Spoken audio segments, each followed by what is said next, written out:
Mesdames et messieurs, chers amis, je ne peux malheureusement pas être présent parmi vous aujourd'hui, mais je suis très heureux de l'opportunité qui m'est donnée de vous transmettre ce message vidéo à l'issue de cette journée dédiée aux enjeux à l'export de la filière céréales.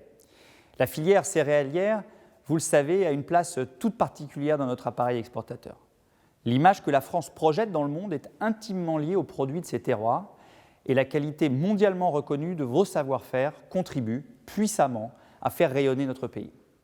Aucune autre filière n'incarne aussi bien la nécessité de s'appuyer sur les atouts et les richesses de nos territoires pour réussir à l'export.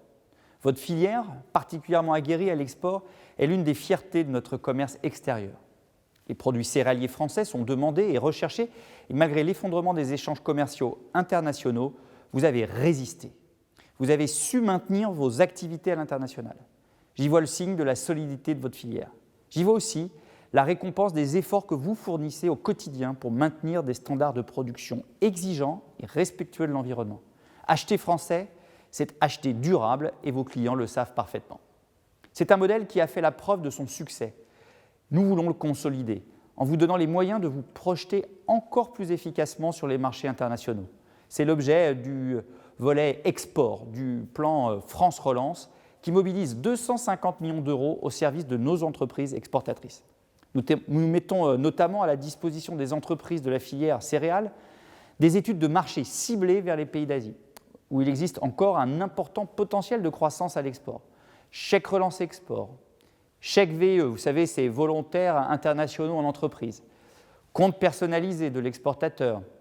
Vous pourrez également vous appuyer sur les outils transversaux du plan export pour consolider vos stratégies internationales. Afin de sécuriser les démarches export de nos entreprises, nous avons également décidé de muscler notre offre de financement export avec des moyens renforcés pour l'assurance prospection, les prêts du Trésor, je pense par exemple au fonds FASEP, les garanties export et l'assurance crédit. Chers amis, je tiens à réaffirmer un message clair.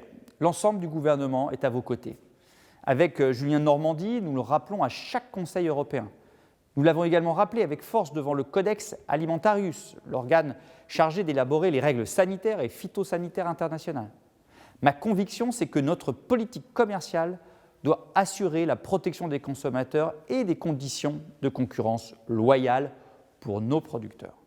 Alors que l'insécurité alimentaire augmente du fait de la pandémie, nous avons intérêt à ce que le monde reste un espace ouvert qui permette d'assurer l'approvisionnement en produits alimentaires encore plus efficacement. Le commerce international est vital pour garantir la disponibilité et l'accessibilité des denrées. Mais j'insiste sur ce point. Les règles du commerce international ne priment pas sur les exigences sanitaires et phytosanitaires qui constituent un des fondements de l'ordre commercial international. La France défend et continuera de défendre un haut niveau d'ambition en la matière. Vous pouvez compter sur nous pour défendre vos intérêts. Vous pouvez compter sur notre soutien pour vous aider à conquérir de nouveaux marchés. En Méditerranée, par exemple, comme en Asie. L'ensemble du réseau diplomatique répondra présent à vos côtés pour vous permettre de gagner de nouvelles parts de marché. Nous sommes fiers de notre filière céréalière et nous souhaitons la voir se développer pour faire toujours plus rayonner la France. Je vous remercie.